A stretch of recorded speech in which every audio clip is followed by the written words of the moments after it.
Halo semuanya, maaf ya sudah lama tidak merilis video terbaru dari Danang Bercerita karena admin dari kemarin-kemarin tuh sibuk terus sama ngerjain soal-soal UTS dan juga banyak sekali pekerjaan rumah yang harus dilakukan. Hello everyone, it's Danang Bercerita and welcome to my channel. Di video-video sebelumnya, admin sudah sering bercerita tentang hal-hal yang terkait dengan diorama dalam berbagai aspek, baik itu tema museum sejarah militer ataupun museum sejarah alam.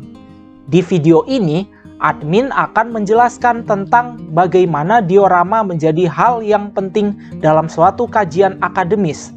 Dari sini, bagaimanakah diorama menjadi salah satu barang yang penting dalam pembelajaran akademik? Yuk kita simak di Danang Bercerita.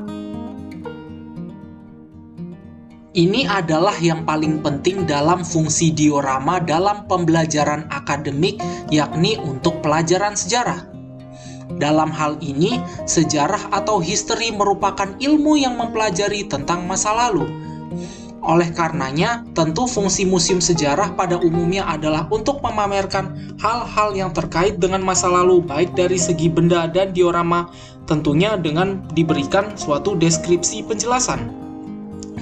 Dari sini, sebagaimana diorama pada museum sejarah berfokus dalam rekonstruksi peristiwa masa lalu, hal tersebut tidak terlepas dari andil para peneliti sejarah, seniman diorama, dan manajemen museum. Oleh karena itu, ketiga pihak ini memiliki tanggung jawab dalam melaksanakan rekonstruksi peristiwa masa lalu dengan memvisualisasi keadaan dalam kejadian yang menjadi fokus pada diorama. Dalam hal ini, mereka akan memakai prinsip 5W+1H yang terdiri dari who atau siapa orang yang terlibat dengan peristiwa tersebut, where atau di mana peristiwa tersebut terjadi, what atau apa peristiwa yang dimaksud, when atau kapan peristiwa tersebut terjadi, why atau mengapa peristiwa itu terjadi, serta how atau bagaimana peristiwa itu terjadi. Dari sini, dengan dijadikannya diorama di museum sebagai media pembelajaran sejarah, hal tersebut membuat masyarakat awam, terutama para pelajar dari berbagai tingkat pendidikan, baik itu SD, SMP, SMA, hingga tingkat kuliah, tertarik untuk belajar sejarah dengan cara mengunjungi museum sambil mengamati diorama-dioramanya.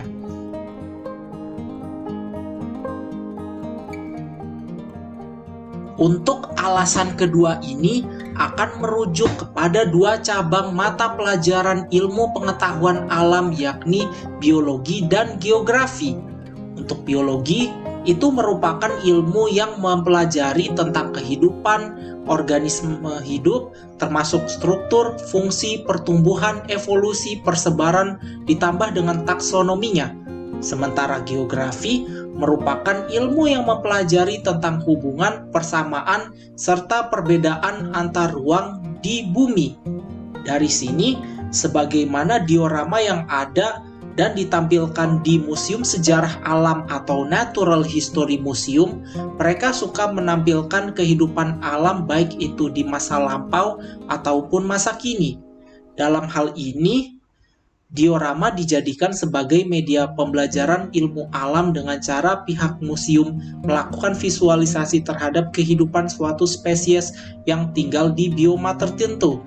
Dari situ, pihak museum memberi deskripsi bagaimana spesies itu hidup, beradaptasi dengan lingkungannya, dan bagaimana ciri-ciri bioma tersebut digambarkan. Oleh karena itu, dengan pihak museum melakukan visualisasi tentang kehidupan di alam, hal tersebut dipercaya bisa membuat masyarakat awam tertarik untuk mempelajari ilmu alam, terutama pada bidang biologi dan geografi. Tentunya alasan ini merupakan yang paling menonjol mengenai keterkaitan keberadaan diorama di museum tema manapun.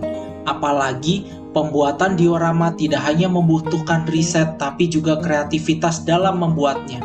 Oleh karena itu, dalam memvisualisasikannya perlu kelengkapan peralatan seperti lilin, kuas, serta cat yang akan dipakai untuk membuat diorama secara total.